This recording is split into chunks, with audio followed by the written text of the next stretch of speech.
Welcome back, everyone, to Season 3, Episode 15 of the Inside the Woods podcast, a Valley News show where every week we have been giving you an inside look at Dartmouth Big Green athletics, and this time around we're focusing on women's basketball.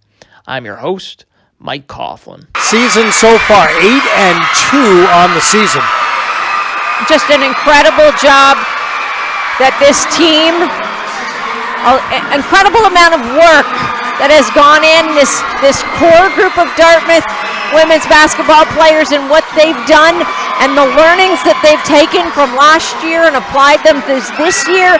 They're playing some really good basketball heading into Ivy League play in just a few short weeks. That's how it sounded on the ESPN Plus broadcast as the Big Green picked up their fifth win in a row, defeating Franklin Pierce at home on Tuesday morning 68-50. Alexandra Eldridge and Nina Minakazi were the Big Green's leading scorers with 16 points, while Deborah Hill added 14 points.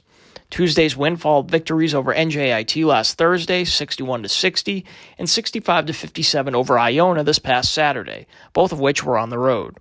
With its latest wins, the Big Green are 8-2 overall and will next head to Durham to take on the University of New Hampshire on Saturday. On this week's show, I have junior forward Cate MacDonald, who was the Big Green's leading scorer with 16 points in their win over NJIT and is the team's leader in points per game. In addition to Cate, I have head coach Linda Cimino to get her thoughts on her squad's run as of late. Now, with introductions finished, let's get to our first interview of the show with Cate.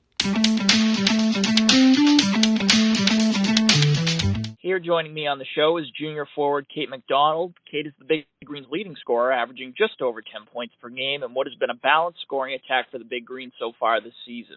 Hi, Cate. Thanks for joining the show. Hi. Thank you for having me. So you and your teammates have amassed an impressive 8-2 record so far against your non-conference opponents, with turf wars against UNH and UVM coming up. What are you working on in these games that you hope will translate to success when Ivy League play begins next month? Yeah, I think it's just really focusing on the little things, boxing out, being in help side, and really doing the gritty work in order to have the advantage over teams. And that's what's really going to keep us going through Ivy play. Ivy's a great league, but I think we can do really well if we really stick together and play hard. Right, and I mentioned it in the intro. The team has a balanced offensive attack with the top 5 scorers averaging at least 8 points per game. What does it do for the locker room when you have a lot of players like this contributing offensively? Obviously, it's great energy when you have a bunch of players being able to score and different people who really are going off each night. I think it makes it harder for people to guard us because anyone really can put the ball in the basket. And it's just great for morale when we're sharing the ball and really everyone's getting touches, everyone's able to score. And yeah, it's great to play team basketball. Right, and, as a freshman, you appeared in all 26 games, and last season as a sophomore, you averaged, around 20 minutes a game. This year, you're number 2 on the team in minutes played, lead in scoring, rebounds, and blocks. Can you talk a little bit about your development as a player since you first came to Dartmouth?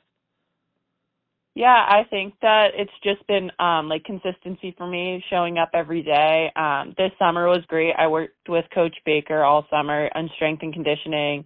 I got stronger, got faster. I came back in great shape, which was really, really nice. And then just being on the court every day. We've had a lot of new assistant coaches, but our assistants this year have really been in the gym with me, really focusing on what I should work on, where I can score, and just knowing my role on the team. And as I've gotten more experience on the team, it has changed, which is what you want to happen. So just knowing where I was on a freshman, I was doing what the team needed, and being a junior and being able to step up and be what the team needs this year has been really great. Right, and finally, when we have student athletes on the podcast, we like to ask about their studies and time at the college. Could you tell our audience what you're majoring in and, how you've enjoyed your time in Hanover so far? Yeah, so I'm a politics, philosophy, and economics major with a minor in soci. So it's been a lot of work, but it's really fun here. Going into or being in my junior year, starting to definitely focus in on a lot of my classes has been really exciting. And Dartmouth has opened up so many doors and opportunities for different internships. I think the off term I had was really exciting because I was able to be in DC working for a firm, so that was super cool. And just being in Hanover, I live with some of my best friends here, some on the team, some are not, so it's really great to have that atmosphere here. And Dartmouth is just a great place, and I love being able to be more than a basketball player here. Well, thank you again very much for joining the show, and I wish you luck this weekend. Thank you. Thank you for having me. Before we get to our interview with Linda, let's take a look inside the numbers at the Big Green's next matchup when it visits New Hampshire on Saturday. The Wildcats enter Saturday's matchup at 4-7, having won 69-66 at Central Connecticut State on Wednesday. New Hampshire has the 7th-ranked scoring offense in the America East Conference, averaging just over 61 points per game, and the 8th-ranked scoring defense in their conference, allowing over 64 points per game. Offensively, these squads are pretty even on paper. The Big Green have the number 6th-ranked scoring offense in the Ivy League, averaging around 61 points per game. However, where Dartmouth separates itself from New Hampshire is its scoring defense, which is first in the Ivy League, allowing its opponents to score just under 52 points per game. Historically speaking, the Wildcats hold an edge over the Big Green, with a 25-18 record all-time over Dartmouth. New Hampshire also won the most recent matchup played between these two programs, 64-57, which occurred last season in Hanover. Dartmouth's most recent win against New Hampshire came 2 seasons ago in Durham, 43-40. Now, with the numbers and history out of the way, let's get to our interview with Linda and hear from her about our team's recent run and how they can keep the momentum going. Now joining me on the show is women's basketball head coach Linda Cimino. Linda's squad has caught fire as of late and is on a 5-game winning streak. Hi, Linda. Thanks for coming on the show again. Yeah, thanks for having me. As I mentioned, your team is on a 5-game winning streak. That includes nice wins on the road against NJIT and Iona, and you've got regional rivalry games against UNH and UVM coming up. What have been your biggest takeaways from your team's play in the non-conference portion of the schedule? Well, I think we had a really tough loss against Merrimack at the buzzer. We lost at the buzzer and misplayed the defensive set. And so I think we learned from that, and we've really tried to execute end-of-game situations, and we found ourselves in a couple of close end-of-game situations. So I actually think that loss helped us win a couple of other games. And I think our main focus has been on playing as a team, playing as a unit, not worrying about who's scoring, who's the leading scorer, and just sharing the basketball. I think we've done a really good job as of late sharing the basketball, and almost every game somebody else has been our leading scorer. So I think these are things that we're seeing and things that we're learning and growing from as well. Right, and last time we spoke, you had talked about wanting to limit turnovers and opponents' points off of them, as well as improve rebounding. How would you assess how the team has fared in those areas in the 6 games since the break for exams? Our rebounding has definitely improved. We've out-rebounded our opponents consistently each game, and we're sending, 4 and 5, crashing the offensive boards, and I think that's kept us, in games, the second chance points on our end and limiting other teams' second chance points. So I think we've done a really good job, something that we've improved on from last year. And we have out-rebounding our opponents, and we're making a conscious effort in doing that. Even people that have come to our games, and they can't believe how hard our kids are playing and how well we're rebounding. So that's something that, we're proud of. In terms of taking care of the ball, there's always room for improvement, and it is a work in progress. And I think that we've done a better job as of late, limiting other teams' opportunities to score off of our turnovers. But something I'm really proud of is our assists to turnover ratio is actually in the positive. And the last couple of games, it's been, we had 21 assists on 23 field goals one game, 17, assists on 20 field goals another game. So I think that we're playing less one-on-one basketball, more team basketball, and it's showing. Right, and it's no secret that Ivy League games have been a challenge for the program in recent seasons. How do you translate this early season success, to conference play success in January? Yeah, I mean, we play in one of the hardest leagues in the country, and the top teams in our league are really good. I mean, Princeton right now is ranked top 25 team in the country. And so, you're going to see this team 2 times this year, right? Like they're ranked literally 25th in the country. And then Columbia's been really good every year, and Harvard's been really good every year. So I think what we have to do is focus on trying to beat the teams that have not been in the top 3, the Yales and the Browns and the Cornells and, Penn. Last year we split with Penn and Brown. But I think we've got to really lock in and focus on those scouts. And, there's a really good coaches in this league, and they're going to try to isolate, weaker defenders and exploit areas that they can on our defensive side. And we've got to try to do the same and be prepared. And at the end of the day, we've got to make shots, but I can tell you that no one's going to outwork us and outplay us. Our kids are going to play hard. Some of these other teams might have players that are bigger, faster, stronger, but we're going to put them in the best situation and prepare them the most that we can in those games. But like you said, first year we won 1 league game, second year here we won 2 league games, and we're hoping that this year we can make a bigger jump and more of an impact in our conference play.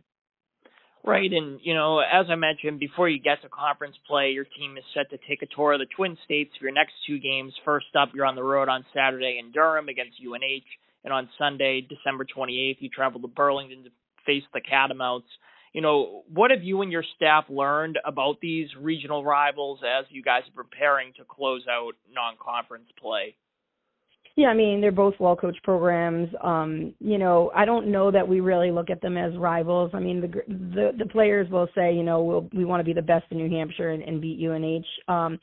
I think the difference is they have a lot more transfers. Like, Vermont has a 5th-year transfer from Binghamton who's starting in their lineup, one of their better 3-point shooters, and UNH has, a top A10, a transfer from an A10 school. And I think that's the biggest difference. They're playing with more veteran players who have a lot more experience. And so for us, it's a challenge, but also it's an opportunity. And I think our players are always excited for that opportunity. And it's always good when you can get on a bus same day and drive, an hour and a half or 2 hours to a game, not have to worry about staying in a hotel, and you're back for dinner. And I think that's a great opportunity as well. Plus, a lot of the local players' parents can come to the games. So, I mean, we're definitely excited for the challenge. UNH is on Saturday, and it's our last game before we break off for our holiday break. And so, yeah, I think that our players are ready. They're excited. And, nobody wants to go into Christmas break with a loss. So that's extra motivation to win that game on Saturday. Right, and then, you kind of mentioned it with the break coming up. Finally, this can be a tough time of year for, players to be away from home, while some of their peers get an extended break with family over the holidays. Your squad, this is also a key period of preparation for conference play. So sort of how do you address that as a program and sort of balance that? Well, our players are not in final exams right now. They're actually not even in class.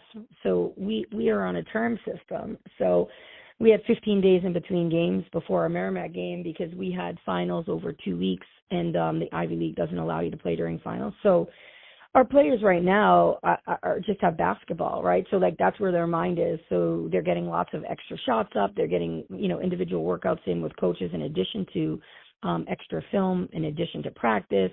So I think this is a really good opportunity for them to lock in. And unlike some of their friends, they don't have exams. They don't have classes. I think they're excited. They're here to play basketball right now, and that's their main focus. And I think they're excited to try to, they're feeling it like, you win a couple of games and winning becomes contagious. You gotta learn how to win. And I think that's what we're doing. And, we do have the defending Ivy League tournament champ in Harvard in our first conference game. So that's going to be a tough challenge for us and in a good sense of where we are in league play. And we just take it game by game, day by day. So we're not even talking about Vermont right now. We're just talking about New Hampshire. And then once we get through New Hampshire, we'll talk about Vermont and then the next, one day at a time. All right. Well, thank you very much again for joining the show, Coach. I really appreciate it. And I wish you and your squad luck this weekend. Thank you so much. And that was Season 3, Episode 15 of the Inside the Woods podcast. As always, thanks for listening. With Christmas steadily approaching, we'll take a brief hiatus from the podcast next week. But don't worry, we'll be back soon to talk Dartmouth athletics. Till then, have a great holiday.